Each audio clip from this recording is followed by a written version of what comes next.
Last time on Tales from the American Rails, I hear there's a big storm coming, full of high winds and heavy rain. Right now, it's only a gust of wind and some clouds. Sure it is, Fowler.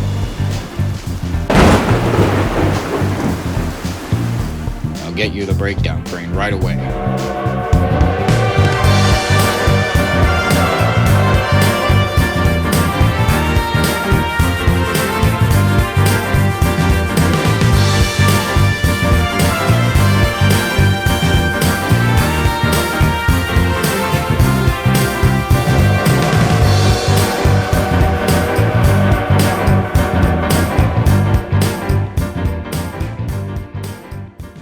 Early in the morning, Dan awoke to the sound of his driver and fireman warming up his fire. As the sleep slowly cleared from his foggy brain, Dan remembered that he was due to pull the express that morning. But after the terrible accident he had suffered the day before, Dan was in no shape to be moving any sort of heavy loads.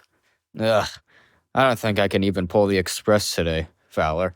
Yesterday's accident left me feeling so stiff. I think I'll have to go fetch Robert and see if he can do it instead.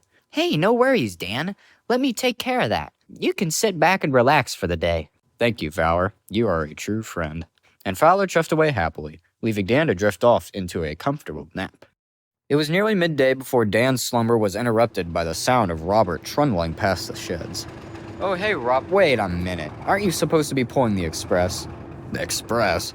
Fowler is up at Los Ranchos with the express. I'm going to River Valley Station to pick up another goods train. I'm not carrying around any rowdy meat bags today. What? Fowler was supposed to ask you to cover the express. So why is he at the station? Fowler must have thought I meant for him to pull the express. He'll never be able to do it. It's a 3-coach express run up to Tranquilla. He'll never get out of the station. Oh no, whatever shall we do? I gotta go save that express run. Dan's fireman quickly lit his fire, and off they went. Ah, my parts. The further Dan traveled down the tracks, the more it began to hurt. But he didn't stop. He was desperate to save the express run. Come on, move, you heavy express coaches. Put your pistons into it, Fowler. I'm trying. It's like Robert is coupled to the back of the train.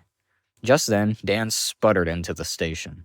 Fowler, you can't pull that express train. I'm aware. Either I'm too weak or Bernard back there put on some weight. You know I can hear you. Anyway, Fowler, we need to switch. I have to pull this train. It's the only way it's going to get there in time. If you're sure. Inch by inch, Dan began to leave the station. He ached terribly, but slowly the train made its way along the line. They had only been traveling for a few moments when suddenly Dan heard a loud commotion coming from one of the coaches. What on earth is all that?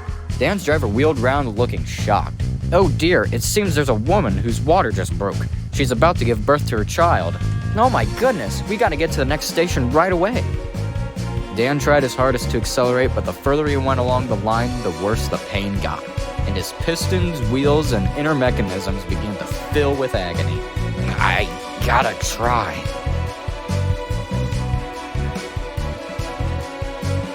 Despite the immense pain, Dan struggled forward. But all too soon, things got much, much worse.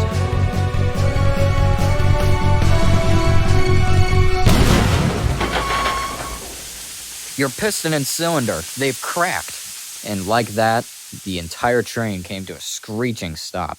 Ah! Ow, my cylinder and piston. That'll do it. Your right cylinder and piston cracked. It seems your piston snapped out of place and struck through the metal cylinder.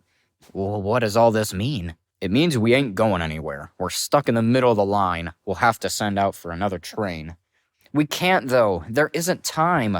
We'll never get medical assistance here fast enough. We have to get that lady to Tranquilla Station. I can do this. Just let me finish the journey, please. And so reluctantly, the driver and fireman began carefully removing the broken chunks of cylinder and piston. Well, the good thing is, we won't have to remove your piston.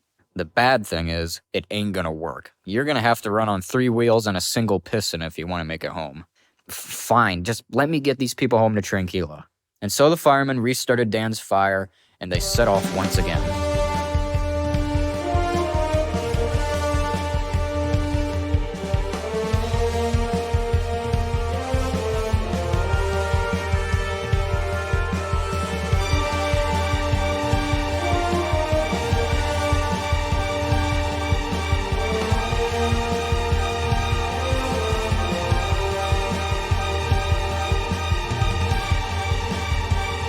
At long last, Dan finally pulled into the station with a gasp of triumph. I can do it. I can do it.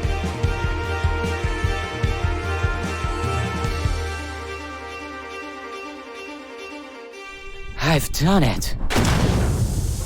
Ah! Ugh, well, now I can't move at all. But that doesn't matter. The passengers are all safely here. The passengers crowded around along the platform beside Dan, while others walked down onto the tracks to give him thanks. And for the pregnant woman, they fetched an ambulance and took her to the nearest hospital. Later that evening, the controller had a one-on-one talk with Dan. Dan, it seems you've really busted yourself up for this express run. I did, sir. There was this pregnant lady on board who was giving birth by the time I left the station, and I know, Dan, I know. It's just, you knew you shouldn't have pulled that train. Your parts were too stiff to do anything. You should have called another engine to help you, Dan. But, sir, I just wanted to do the right thing. I know, Dan. I know you always try to do the right thing, even if it leads to tearing yourself apart. But what should have been done was to call another engine like Robert. I know, sir. I'm sorry, sir. The railway is facing a darker time now. We don't have an express engine anymore, and all the other engines are busy with their own jobs. So we're in a tight spot. Dan didn't know what to say. He felt horrible. He thought as if he let Philip down, and it didn't get better until Philip said, "Well, at least we can still afford to get you a proper overhaul. No normal workman could fix this, so we'll send you off to specialist repairs." I understand, sir, but how long will I be gone? By the looks of it, little over a year. A year? Oh my, I hope everyone will be okay without me. I'm sure they will. They're the hardest working engines I've ever had the pleasure of supervising. I can agree on that. Oh, before I forget, there was one bit of rather good news. It seems the pregnant lady successfully made it to the hospital and delivered her baby on time. They're both okay and resting soundly as of now. Ah, that's good. And they also wanted to let me know that, for your heroics and determination to get her to the hospital, she named the baby Dan, for the engine that helped save the day. All Dan could do was smile.